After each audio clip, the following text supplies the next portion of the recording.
Good morning, everybody, or good afternoon, or good evening. I have no idea where you are. For me right now, it's really, really sunny. So welcome here. We are really happy to have you here. A lot of participants, so it's amazing. And we'll wait a few minutes for the last participants to come here. Thanks for joining us. While we wait for everyone to come in, why don't you pop in the chat and say how you're affiliated with SGAC and where you are joining us from.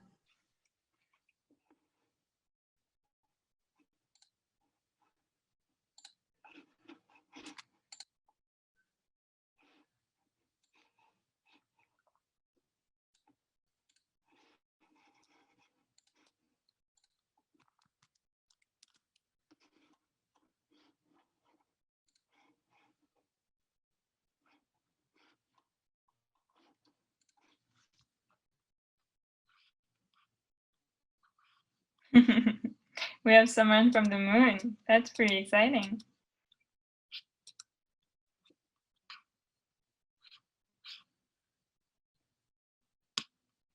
Great. So we have still people coming in.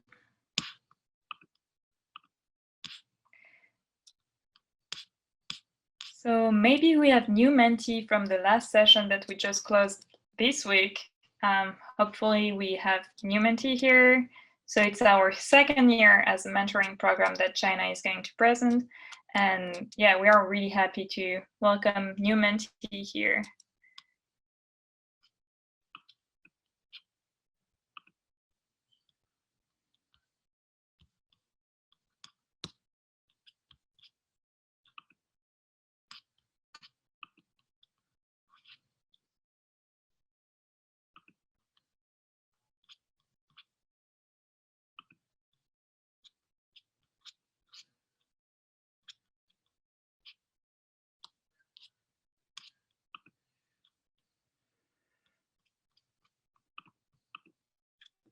Great. Shana, do you want to start talking about the mentoring program? Yes, absolutely. So before we all introduce ourselves, I'll start by introducing the mentorship program.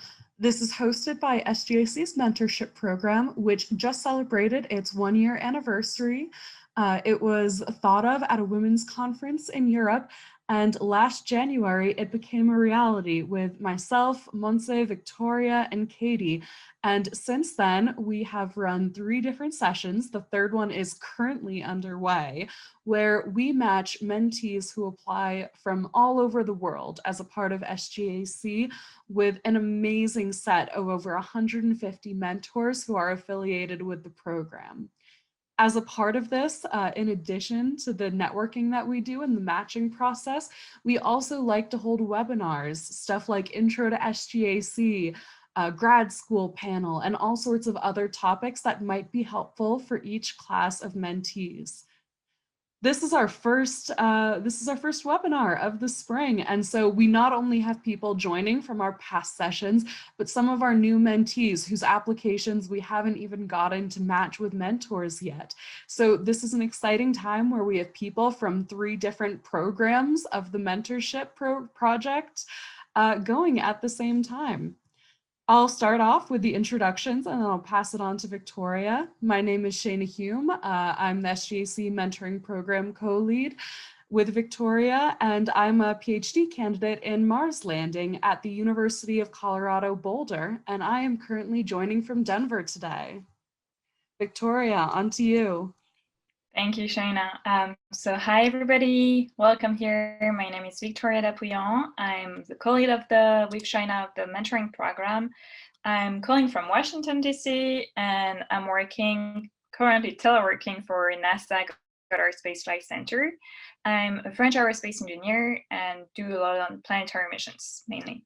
Montse, do you want to go next? Hello, everyone. My name is Montse del Riego. I am one of the team members and co-founder of the mentoring program. I am based in Italy. I am working for ESA ESRIN in the third-party missions program. Yeah, welcome to everyone. Katie? Hi everyone, my name is Katie. I'm another member of the mentorship program team, currently a PhD student in electrical engineering, calling in from Iowa today, and also teleworking for NASA Goddard currently.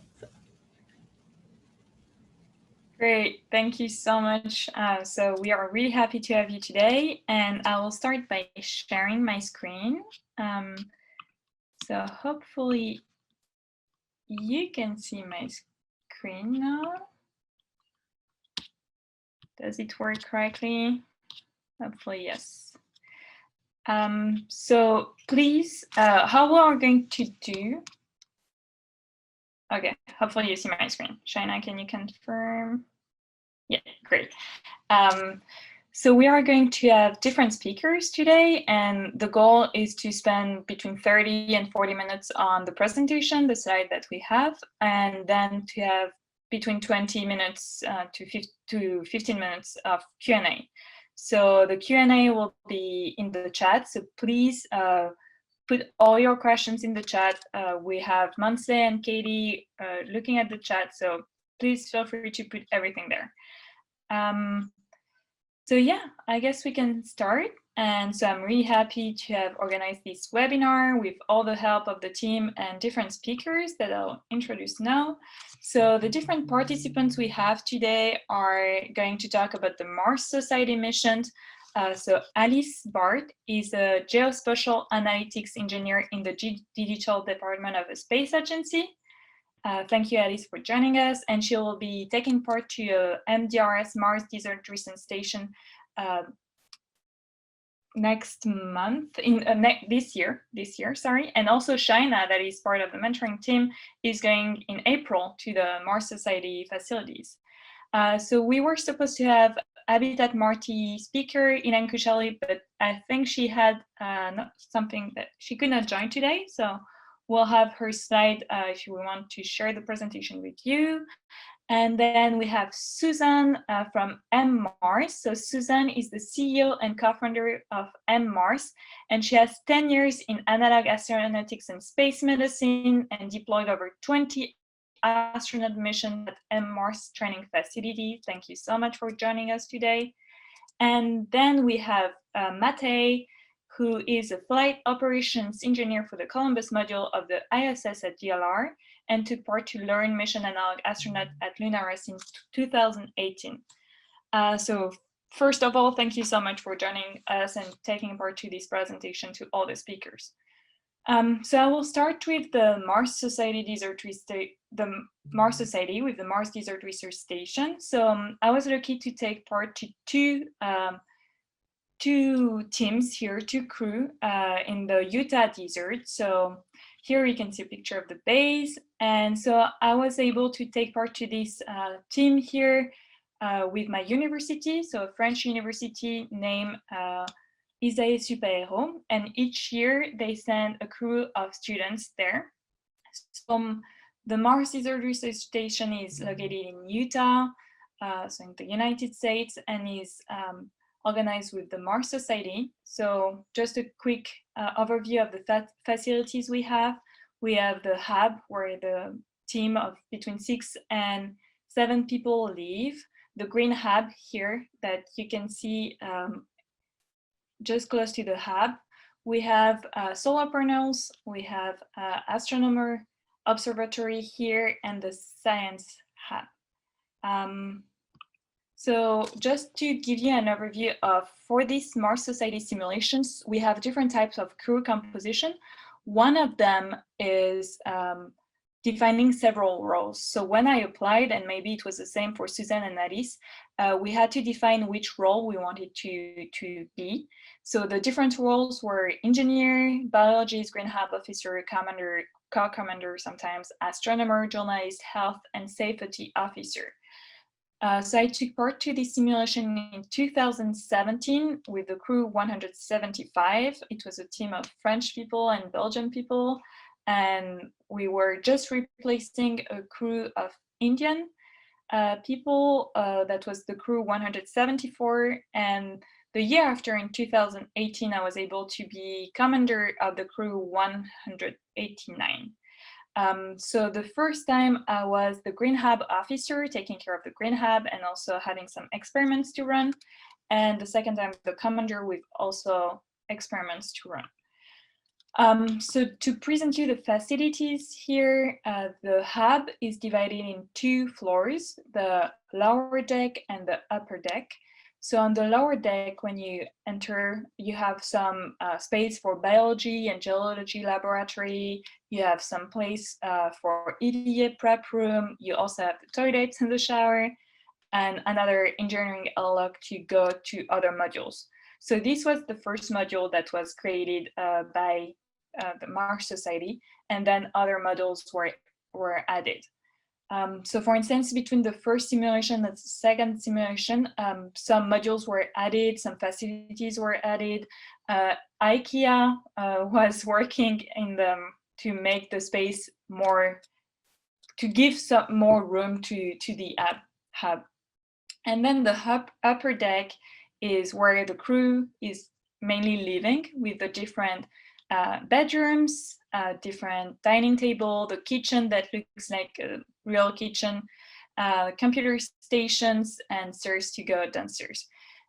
So just to give you an idea, this is the place we spend the most of our time. So you can see a normal type of kitchen. So it changed a little bit after 2017. Everything is made to have more storage. So you have storage under the couch. It looks like a normal kitchen. And behind the picture, you have the bedrooms. This is the lower deck where you have the EVA prep room here, the main airlock on the left, the stairs. So now it's the shelves that change a little bit also. On the left, you go upper. And every morning we used to have our workout training. So we have our doctor, Simon, who is there, who was telling us what to do, and it was a 30 minutes workout to start the day. Here it's the second airlock to go to other modules. So it leads to pressurized tunnels. So that was what you could see on the pictures. All the tunnels as we consider as pressurized. And what we implemented is to put a white plastic over to cover the tunnel, so we could not see around us for the simulation purposes. And behind this are shower and toilets. Just to precise you also, for my 2 simulations, I was able to do 3-week simulations. So usually the Mars Society gives slots of 2 weeks, and we were able to have 2 times 3-week simulation. So here are descriptions of other modules. So I'm so excited for you, Shaina and Alice, to take part to this year. It's going to be amazing. You'll see. This is the science module, this one, and from inside. So it's really dark from here, but when you work inside, you have the view to Mars. It's really, really exciting, and all the biology, chemistry experiments can be run here. There is also the RAM module that has been added, I think, in 2019. So I never had this module when I was in simulation, but hopefully you will have access to it this year. It's the assembly module. I think it's also where they fix, for instance, the rovers and all this stuff, but you will be able to tell me more about all this when you go there. And my favorite place was the Green Hub. So this is the plastic space here, and we had at the beginning in 2017 almost nothing inside, and the year after so many plants. And it's really important. It doesn't seem like this, but we only have dry food to eat, so having real like vegetables was just amazing. Even more for 3-week simulation, just having cherry tomatoes for lunch was really, really nice. So just to give you an overview of 2 experiments we did, this was during my second simulation. One of them was about teamwork and human factors. So we were working into teams trying to play some games to make a bomb not to explode. And the second one was outside, working with different French laboratories such as the LATMOS. And it was an experiment that seems really easy to deploy on Earth without gloves and everything. So normally in 10 minutes it's deployed. It took us 3 hours to deploy everything with all the material we had. So yeah, for us, the simulation was mainly human factors experiment and some experiments that we worked with the French laboratories, such as the French Space Agency and other laboratories that are participating and working with our university. I think that's all for me. So it was just to give you an overview about the Mars Desert Research Station, and I will give the floor to Alice. Here we go. Thank you, Victoria, for the amazing tour of the MDRS. I think it was really nice to see a kind of preview of what we are going to actually experience. Hello, everyone. My name is Alice, and I'm the crew data scientist of the LunAres crew. So what is LunAres? Well, we are an all-female team going to the MDRS in Utah.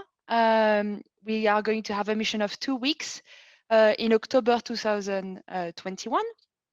Originally, we should basically be on the plane back, but because of a mondial pandemic, this is not the case, and we will go in October. So we are very excited about this short-term opportunity of going to MDRS. But more than a crew, we are also an association, and generally our vision statement is to inspire and drive an inclusive human presence beyond Earth. So I will tell you a bit more about this later. You can go to the next slide, please, Victoria. So I will first briefly introduce you to our awesome team, and I saw some of them are connected today, so hi. Starting with the first co-founder, Lorraine Delsupex, who has a master in space transportation system. She's a crew engineer. The other co-founder is Marthe Ferran Marquez, who is a PhD candidate in aerospace material. We also have on the Spanish side, Paula, who is a PhD candidate in neuroscience, and our crew biologist. Always on the Spanish side, we have Cristina, who is a crew executive officer and also working in the aerospace materials. On the French-speaking side, we have also Julie Hartz, who is our crew commander and who is a PhD candidate in astrobiology. And finally, myself, crew data scientist, and I have a background in aerospace engineering, specialized in applied mathematics. So as you can see, we are a team, mostly scientists and engineers, covering a broad range of skills, which is also shown in the projects we have. If you go to the next slide. So this is some of the projects we have. So I will give you a quick overview of what we have going on. So the first one is led by Lorraine, but I'm also giving a hand. It's Martian transportation system. So basically, we are working with the EPFL, École Fédérale Polytechnique de Lausanne, and the Mars Society of Switzerland to explore the possibility of having an airship exploring Mars, doing some kind of phase 0, let's say, analysis of these kind of things. We also have a partnership with the company Dronomy to explore how drone navigation could help. This is led by Marthe. Cristina will be working on augmented reality and basically how augmented reality can make, let's say, operations more efficient by helping out the astronauts and analog astronauts by extension. Myself, I'm working on the hyperspectral analysis. So basically that would be doing some in situ pictures, hyperspectral pictures of the surroundings of the MDRS habitat and see what kind of minerals we can find here, but mainly in the context of mineral prospection, for in the paradigm of in situ resources utilization. Basically, that's what I would be working on. Also collaborating with Julie. Julie is having a project on Martian biosignature, which is also linked to her PhD. So she would be looking for things like the blueberries, which can indicate previous life. So that's what she will be working with, on. Marthe is also working on a smart window, so that would be basically transparent material that would also create electricity. So that could be used in potential habitats in the future. So this is this project also going on. And also the interesting thing, because we are a particular crew in the sense that we are only female, is mental health in isolation and psychology of the crew. So basically, there is an ongoing study from a university on the sociological behavior of a team when there is a problem, which obviously, as you know probably better than me, Victoria, will happen for sure in MDRS. And the idea is to see how does a team react to a problem. And what the study has found so far is that basically usually a male participant takes the lead. So that would be interesting to see what happens when it's only female around. So that's one of the things we'll be working. So this is our projects basically in a nutshell. Just a quick overview. Moving on to the next slide. We are not doing only science and engineering. We also need to work on the logistics. And so basically we have also working on how to fund this mission. We have mostly done that through crowdfunding, but also we have a couple of sponsors that I have indicated on that slide. And that's done also by reaching out and doing these kind of things. And I don't have a slide to this, but it kind of occurred to me as you were presenting the mentoring program.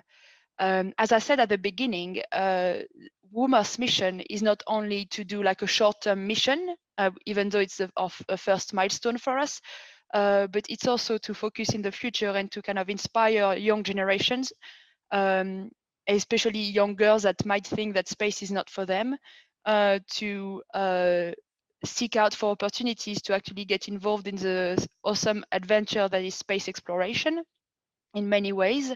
So in the future, we would like to do some kind of education program and this kind of thing. So we really welcome the opportunity to speak in such events, and we welcome great initiatives such as the mentoring program of SJC.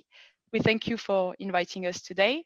Moving on to the next slide. We're always looking for new experiments, partnerships, or just if you want to have a chat, by all means, please contact us. We're always happy to have a chat. So thank you for having listened to me, and I would be glad to answer any questions afterwards. Thank you. Thank you so much, Alice. Really nice to see a lot of women, only women for this experiment. That's really, really great. So we'll go on with Susan and then Matej, and I think Ilankuzhali join us. So Susan, the floor is yours. Thank you so much. Hello, everyone. Thank you, Victoria and your team, for inviting us to present MMAARS. Yes, I'm Dr. Susan Ip-Jewell, and I'm the President CEO of MMAARS, formerly with Mars Academy USA. So we've been deploying missions, full in-person missions since 2017 here in the Mojave Desert in California, United States. And now MMAARS is a spin-off extension of MAU. So MMAARS stands for Mars Moon Astronautics Academy Research Science. We not only train analog astronauts and deploy in-person missions on a monthly basis, we're also a R&D research institute that focus on frontier technologies and doing R&D in those technologies and test them out in our mission. So next slide, please, Victoria. So here is just actually what when we pioneered the first station to station. And this is a crew of up to 16 that we did with Mars Desert Research Station in December. So when we mean station to station, it's not in this picture. You'll see that with MMAARS, we've actually developed the first mobile, portable, expandable base camp. Therefore, we're able to deploy anywhere, anytime. And we can actually deploy multiple concurrent base camps, so we can do station to station. So we tested this concept here with MDRS in December. It worked really well. And this picture, by the way, was when we arrived, and the next day we had 3 feet of snow. So that was really extremely cold, but it was great to test our base camp in that very extreme environment. Next slide, please. Also with MMAARS, we're really about not only training astronauts, but also reskilling and uptraining professional career personnel. So people who really want to are interested in the space sector, but also want to enter the new 21st century, space industry that will be on board in the next decade. So we're very focused on, exponential technologies. That's one of our differentiators. But the other big differentiator compared to MDRS, high seas, LunAres, is that when you come into our mission, you don't need to have to form your own crew. You don't need to have to bring in your own projects. You come in and it's a curated, developed curriculum training program, both for the in-person and our virtual training, which I'll talk about in a minute. But when you come in, you have the full support and you're provided with a full training curriculum. And in this slide, you can actually see some of the images below of some of the activities that you engage in our training mission in person. So, all the way from doing EVAs, multiple types of EVA, medical EVA, geological, astronomy, all those different types of EVA, even underwater, because we have a swimming pool. So you can do underwater EVAs with us and wearing our, waterproof VR. So you can even have an overview experience, the overview of experience, all the way for robotics, drones, VR, AR, and human factors as well. But I just want to show you as well that at the top, you can see on the left is a small portion of our portable base camp. These are pods that are connected by tunnels. And then we sort of do proof of concept, for example, the space clinic, right? So we also expand the vision of being able to test out different areas in our base camp, different activities that we can include in our base camp. And then on the upper right, you see this is what we're developing out here in the Mojave Desert. We have secured our land, and now we're developing the first Martian lunar biodome settlement. The goal is that we will want to train up to 1,000 analog astronauts through our training program by the end of 2023, and have the very first analog community here in our MMAARS biodome settlement. So this is something that we're actually building right now. And by the way, our facility here is about 40 minutes from the Mojave Spaceport. So we're really in the epicenter of commercial space and the next decade of, having this area being very, very active with space exploration. Next slide, please. So not only do we offer, fully trained curriculum when you come into in person, we also have customized, specialized track programs. So here, just give you an example, is space medicine, 3D printing for space, engineering, astrophysics. We also have an entrepreneurial track because, as I said, MMAARS is very, very focused and aligned with the commercial space sector. SpaceX is right here, Hawthorne in Los Angeles, is about an hour and a half away from us. But we're also part of, Singularity University, X Prize. They're here, set with Peter Diamandis. And so we're aligned with the commercial space as well as the commercial investors. So we're very focused on those who are interested in going on the entrepreneurial track with us and do startup. We're able to help you on that. Next slide, please. And not only that, this is just a slide of lots of missions we've deployed, as Victoria said, since 2017. A lot of our graduates join our alumni community. They get a lot of scholarships, benefits, internships, and so on and so forth. And we are also the first commercial astronaut organization deployed to high fidelity. So here in the middle, you can see we go to Nepal, very high altitude. We're going to Everest Base Camp and further to Atacama Desert, Antarctica and Arctic. These are all scheduled, for 2022 and 2023. So not only do we do low fidelity, we're very much interested in doing continuing training with our graduates to go and have the opportunity to go to more austere environments, areas that are more aligned and we call analogs of microgravity or space, right? Very, very sort of extreme environments. So it's very life and death, and therefore you must be highly, highly trained. And this is our ongoing training program that we offer. And then of course we do also support our graduates. We present, we write publications, so you can co-author, you can present, you know, with us as well. So a lot of opportunities that we offer. Next slide, please, Victoria. And here is one example that we're very focused. Of course, my background in 30 years in medicine and space medicine is that we offer specialized tracks. So this is an example of R&D in a specialized track with space medicine, medtech innovation. And I'm not going to go into it too much because of my time, but you can reach out to us. But these are projects that you have hands-on.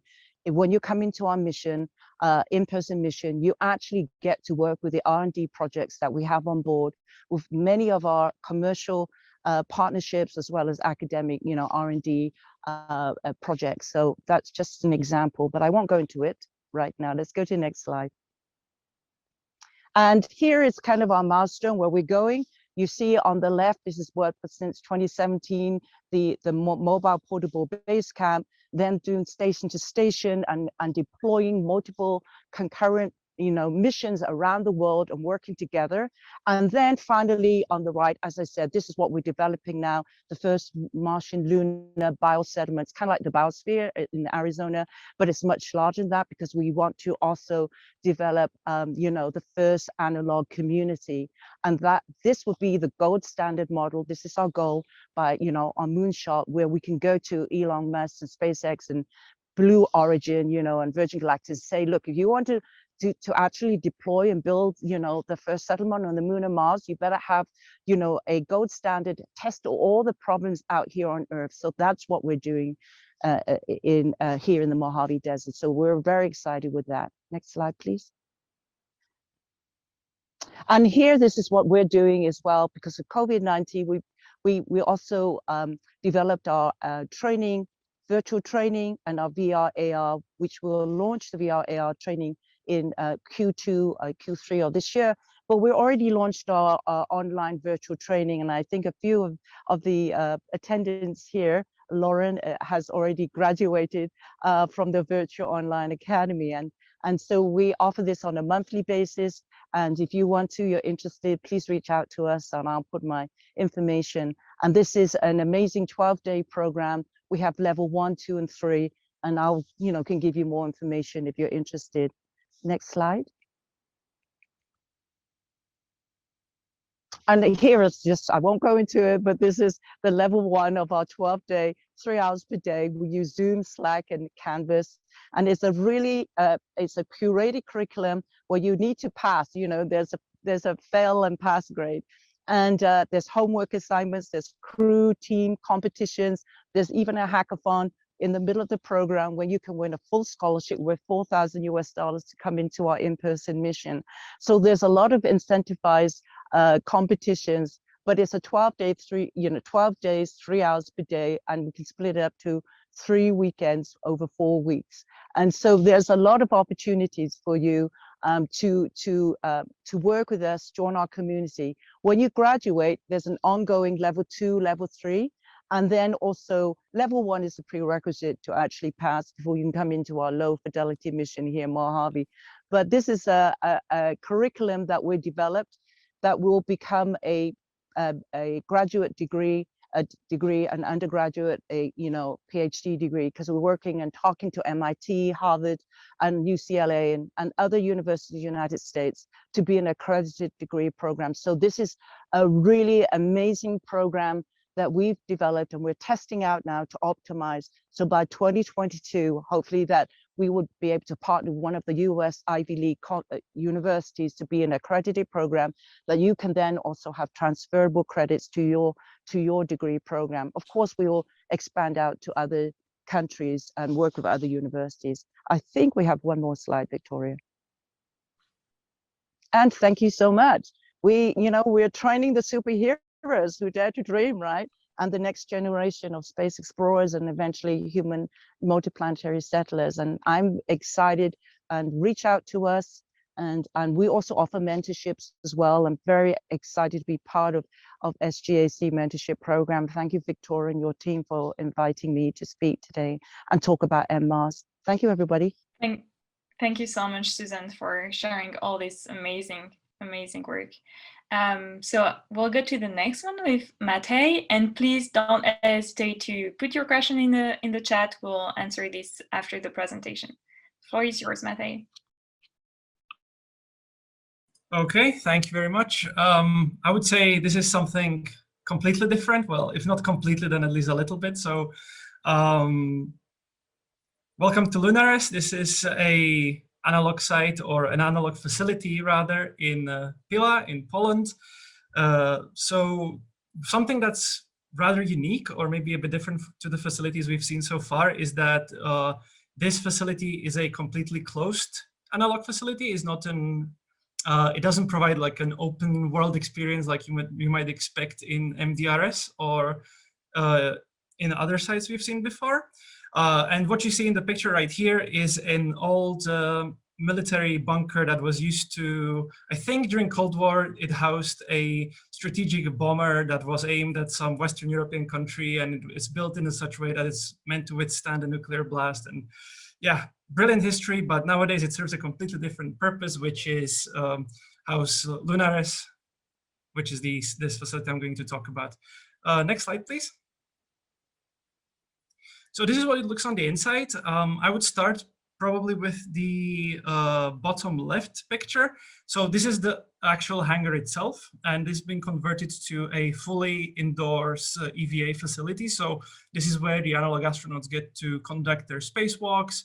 You can drive rovers here. There's many different purposes this can be used for. But again, the big difference to the other sites is that this is completely indoors and completely controlled environment. So you're not subject to such factors like weather. You can basically set up the conditions to whatever you want to test. You can also change the lights. You can simulate a lunar day or night. I guess you could even change the landscape if you wanted to, but I guess that would be extra labor to put into your mission prep, but it's all there. So it's controlled environment as opposed to something like MDRS, and that might be something you're looking for, or something that you don't want. So it's something to consider if you're planning an analog mission. And moving to the, I hope it's visible enough on your screens as well, but the top left picture, you can see the rough layout of the base. Currently, it's a bit bigger than this. There's been some additional modules added, especially in terms of, I think, hygiene, and there's a completely overhauled biological laboratory that's now much bigger. But as you can see, the large area is the EVA yard that I talked about. This is connected via an airlock to the main base, which is outlined in the blue dashed line, if you can see that. And this connects to the atrium, which is then the big picture on the right. And from the atrium, you can then enter the individual kind of sub facilities, if you want to call it that. So there's a mechanical laboratory with a 3D printer and some basic tooling to do some repairs or to design some tools. There's the biolab, as I mentioned, and then there's the kind of everyday facilities like kitchen, the dormitories, and kind of a bathroom hygiene module, combined also with like a regular workspace for the more desk-based tasks. Next slide, please. Right, so I guess the most interesting part is what are the conditions for actually being accepted to one of the LunAres missions.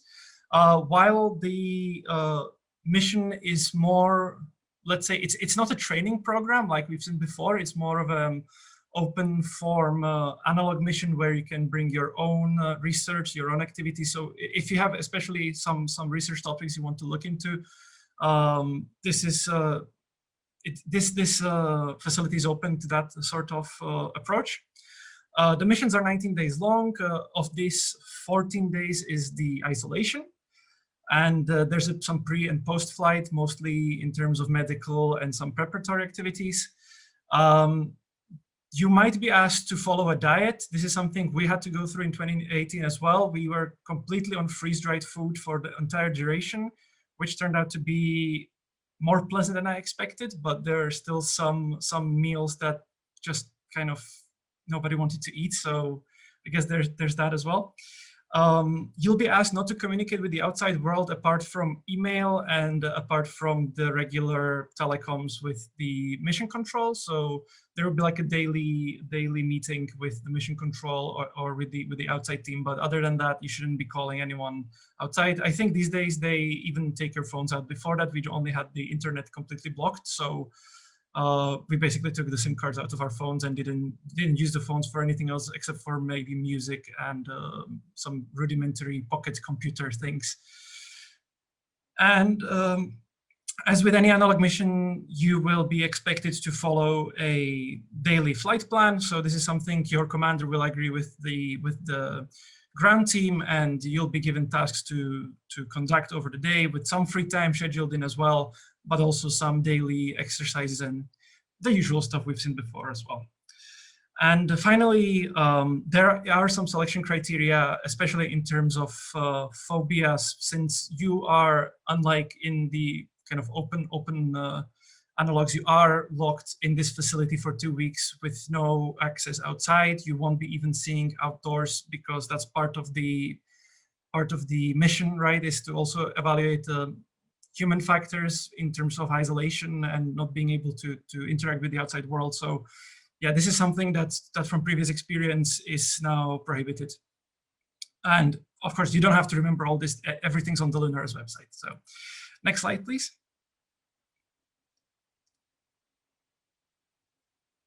Right, so this is a picture from our mission. This is the old biolab. Here, the guys were working on some biological experiments, especially working with crickets and cockroaches. So this was something we were asked to do.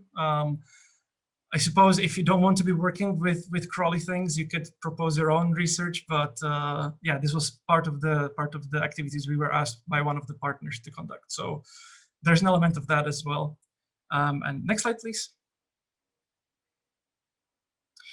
Right, and here are some more basic requirements in terms of age. You'll have to be able to communicate with your crew and with your mission control. So near fluent English capability is required. And there's also a requirement in terms of education. So bachelor's degree with some experience at the very least. And again, this is something you can find on the crew subsection of the LunAres page. And I think the next slide is my final one.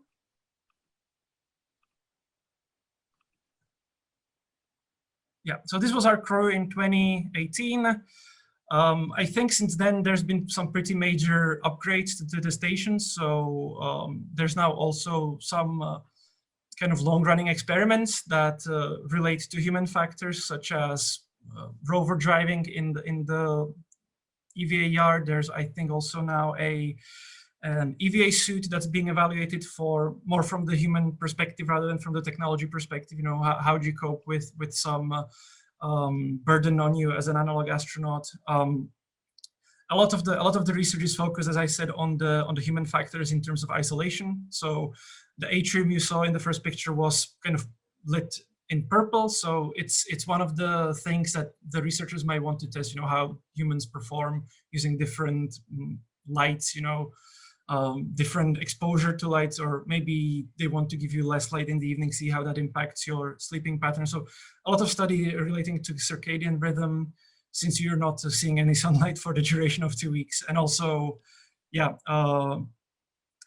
some research in terms of the EVA, since you can also tweak that, tweak those conditions to whatever your mission might require. And that's it for me. Thank you for your attention, and feel free to reach out with some questions. Thank you so much, Matej. Yeah, thank you so much, Matej. So we have the last speaker who joined us, and I put a little bit of pressure on her, so I'm sorry to do it in between 5 minutes, so we have time for questions. The floor is yours, Ilankuzhali.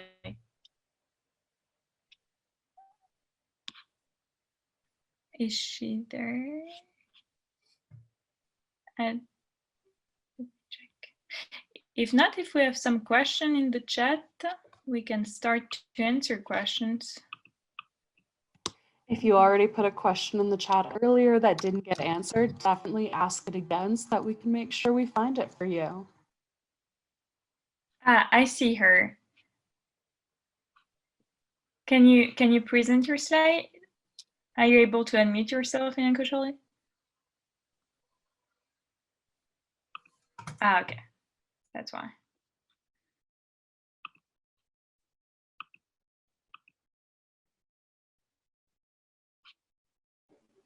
Yeah, can you hear me? Yeah, great. Here we go. Yeah, my network is not proper over here, so pardon me if I get disconnected in the middle. So hi everyone, I'm Ilan. I'll start with how to pronounce my name. It's Ilankuzhali. It's tough to pronounce because I'm from India and it is my name in my native language. So you can call me Ilan. And hello everyone, I'm happy to be here. So I'm here to present Habitat Marte's work on behalf of them. So this is a building of Habitat Marte you see over here. So it's present in the state of Rio Grande do Norte and it's in Brazil. Victoria, if you go to the next slide, I can explain about the location.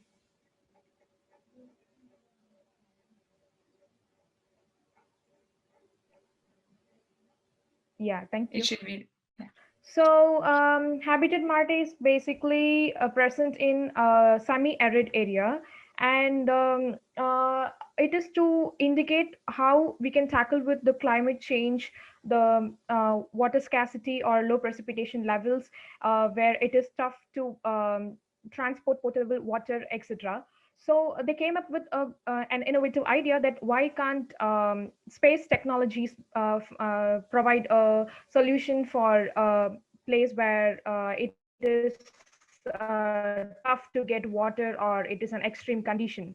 So this is the basic plan behind the establishment of Habitat Marte, and it is collaborating Earth sustainability and research in sustainability and space technology with solutions for Earth and climate change. So basically, it turned into virtual analog space missions, and it consists of basically 7 infrastructures, that is main station, greenhouse, powerhouse, health center, engineering, launch center, and sanitation center. So there are a lot of virtual missions happening right now in Habitat Marte. So this is what sets Habitat Marte from other analog missions, I suppose, because they initiate a lot of virtual missions and you can participate in these missions wherever you're from around the globe.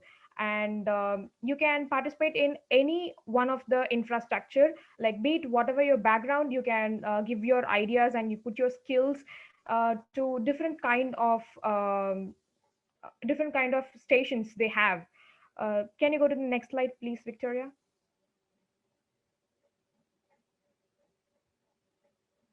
Yeah, so this is the picture. What you see here is Pico do Kabugi, or the Kabugi Peak.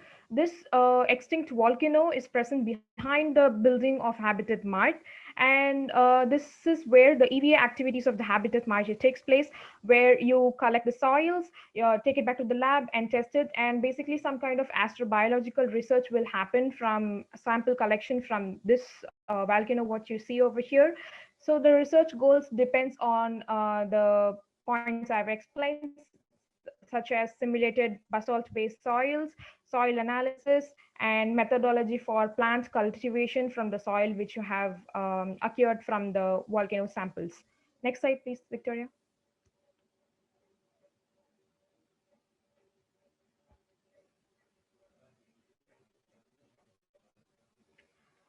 So this is the this slide shows the research theme of what is happening in Habitat Marte. So basically, they concentrate more on food cultivation via aquaculture and aquaponics, hydroponics, etc. The food production is to emphasize the fact that how the control environment agriculture (CEA) will work in Earth and also when we go to space. So that is the main emphasis what is happening in the Habitat Marte, and it also gives way to additive printing of items, that is 3D printing of either habitats or food micro production, etc. So what will be the next steps of any food cultivation is that next comes the soil, the preparation of soil, the cultivation, and the monitoring of the crops, also seed sampling, storage facilities, etc. So you come up with your own ideas and protocols to be followed in a space habitat that overall it overlooks the plant cultivation and additive methods, etc. Next slide, please, Victoria.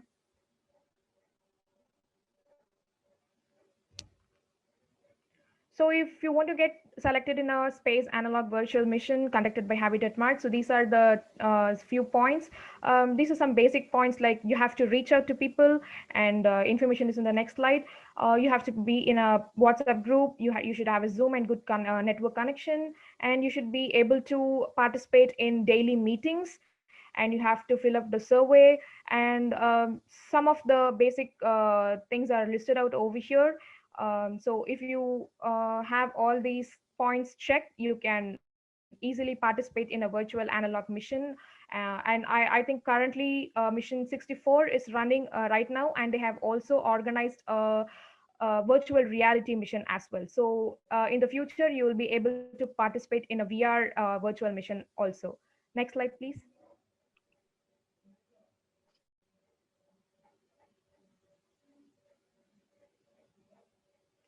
So this is how you reach out to the people to engage in analog virtual mission.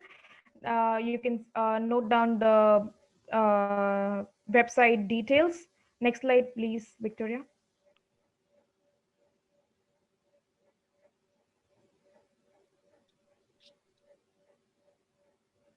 Yeah, so this is my journey with Habitat Marte. I've joined the mission 58 as a greenhouse chief. So I worked on the food production, HVAC systems, oxygen generation, plant growth, etc. in how it will be in a Mars greenhouse. And these are some of my fellow participants. So mission 58 was mainly Indian and Brazilian collaboration, but irrespective of wherever you are from, you can participate in any number of missions, and you can come up with your own ideas. And if you have your own project, you can also approach the people, and you can do it either virtually, or in the future you can do in person in Brazil. Next slide, please. Yeah, I think it's over. Thank you so much. Yeah, thank you. Thank you so much. Thank you so much to all the speakers for joining us today. I think it was amazing for the participants, and I think we have some time to answer some questions. So maybe Katie or Matej, if you have some questions for us. Yeah, sure. I think here's one that is related to the last presentation. What's the selection process like for, joining a crew at MDRS or LunAres? This is Dr. Susan. I can quickly answer that for MMAARS. So we actually have a very stringent selection process. The first thing we ask for onboarding is you have to send us your CV, your one-page bio, and a headshot, and then we take that through to our selection crew committee, and once it's approved, then we set up an interview, a one-to-one interview with the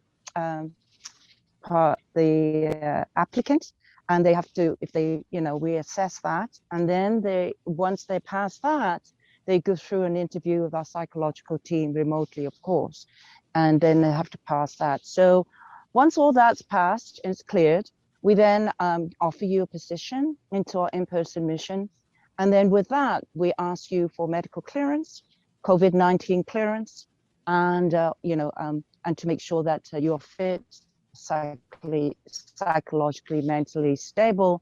And so these are, all the onboarding procedures that we do implement, which we don't see that happening, because in other settings that I know of, that I've been to prior to me opening up, my organization. So based on that, and because I'm from a medical field, I have to make sure that safety is critical, right? Is of paramount part of our selection process. So that's for MMAARS.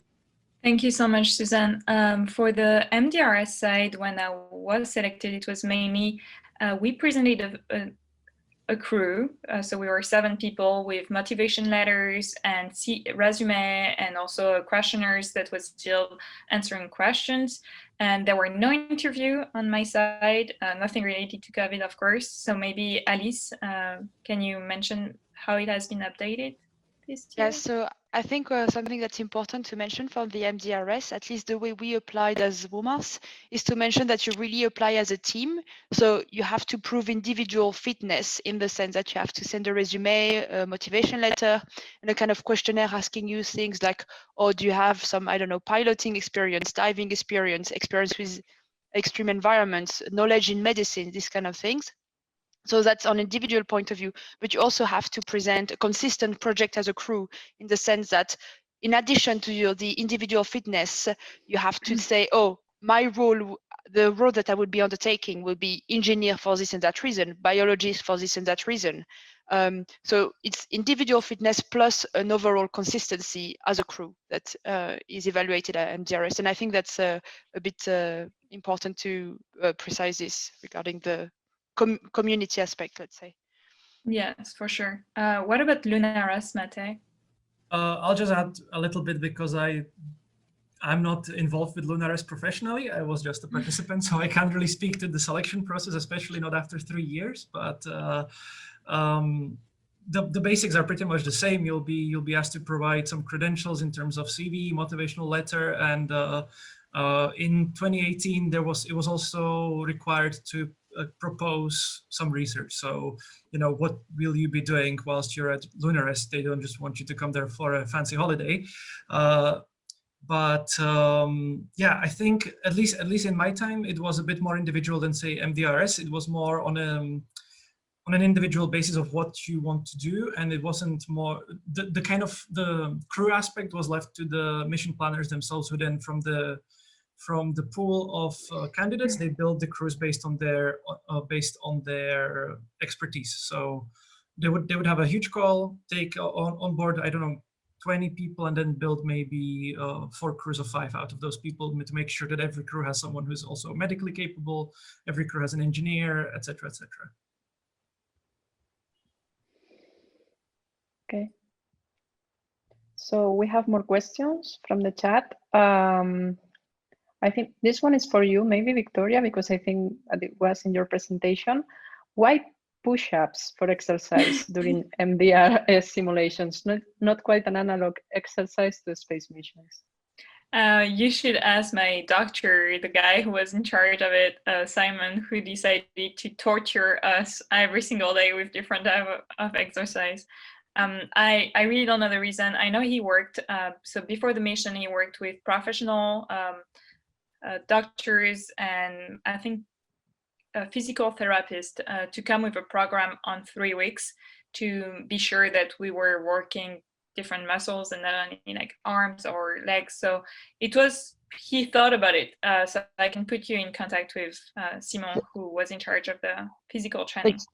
Victoria, I can also answer that because I'm a space medicine physician scientist. So absolutely, it doesn't matter what type of exercise, you just got to exercise. It's about keeping fit, keeping up your cardio, keeping up, you know, for example, you know, we're not just talking about, you know, going into low Earth orbit on the ISS. We're talking also about the future of planetary surface settlement.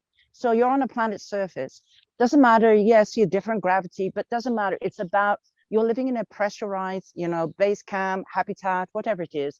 You still need to keep up your physical fitness. So whatever type of fitness, in our mission, we do physical fitness, we do, you know, yoga, we do, you know, Tai Chi dance, we do everything that keeps the body moving, keeps the circulation pumping. And, you know, even weight bearing, of course, weight bearing exercises, because that it prevents countermeasure for osteoporosis, which is what astronauts actually, you know, succumb to when they're in microgravity. So it doesn't matter what the type of exercise, you just got to make sure you get your crew to exercise every day on a consistent basis. Thank you so much, Susan. Right. Thank you. Yeah. Another question? Go, Katie. Oh, sure. Okay. So here's another question. Are there any attempts to connect and collaborate among the different stations or analog missions or these different programs? For example, to standardize certain protocols? Would there be any interest in that? So it's Susan here, and I can speak because, you know, I'm running MMAARS. I've also done multiple missions at MDRS. I've run nearly 6 to 8 missions there, you know. And so, and I understand, you know, that it's really strange, and I'm going to say this, that there is some kind of competition between the different analog, setups around the world, which I find rather interesting and curious. For me, I've always been about collaboration and opening up, for working together. And yes, I think it's good to standardize, and at some point we need to do that.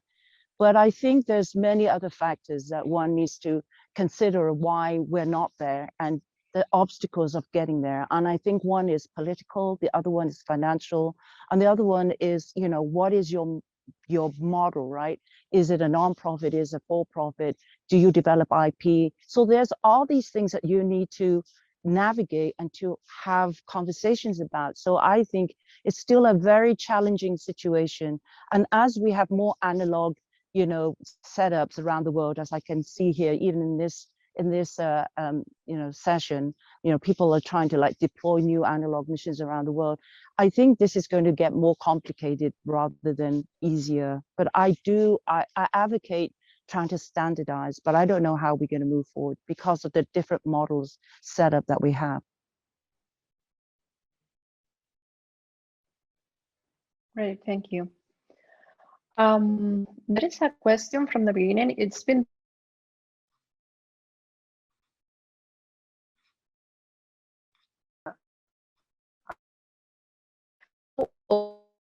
mission sites that double as astrobiology analog sites. There was extreme environments where they study microbes during the analog mission training. It's been said that actually the MDRS is also a geological analog of Mars, so it's of interest for astrobiology studies. Do you have any other comments? What was the question? I lost the connection here. I had the 2-minute blackout. Do you from know? Mars. Yeah. Do you know of any analog mission sites that double as astrobiology analog sites? Right. Yes, I'm glad you asked that. So that's the reason why MMAARS, I'll only speak for MMAARS, not for anybody else. So MMAARS, the reason why we curated and developed the mobile expandable base camp, right, is that it allows us to go anywhere, anytime, any place. And so we are going to be taking missions. We've gone up to Everest, and we're gone up to Nepal, and we're going to Everest, but we'll be going to Antarctica, to the Arctic. So these are, real extreme analog sites that is perfect for astrobiology, right, for study. So, that is something that we will be deploying in 2022. And I think it's important that you do deploy crew missions to these sites as well. So when you have a permanent fixture like MDRS, High Seas, LunAres, you can't take your crews to these other, analog environments and take your crew there and have those experience. And that's why we developed our portable, training facility, so that we can take crews there and we can deploy missions there. So I'd love that fact that you brought up this question, because obviously Antarctica, we know, has all these extremophiles there, right? Lots of huge research study in extremophiles. Great, thank you so much, Susan. I'm sorry to say that we have to have the end of the webinar really soon. Also, my internet is really unstable, so I hope you can hear me. So I want to thank all the speakers. Also let you know that we took note of the questions. So if a question goes directly to a specific speaker, we'll ask them. Sorry, it's a little bit more work for you even at the end of the webinar to be sure that we answer all the questions that were in the chat. Thank you so much for joining us. Thank you again to all the speakers, Matej, Alice, Ilan, Susan. It was really amazing to work with you. And we will send the presentation and we'll send the recording to all the participants who registered. So thanks again. And we'll send also the link to the Q&A with the answers in the next 3 days. Don't wait it in the next hour, but in the next 3 days.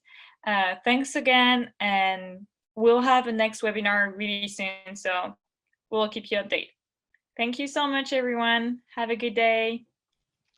Thank you very much for the opportunity. Bye. Thank you Thank you. everyone for coming in. For all the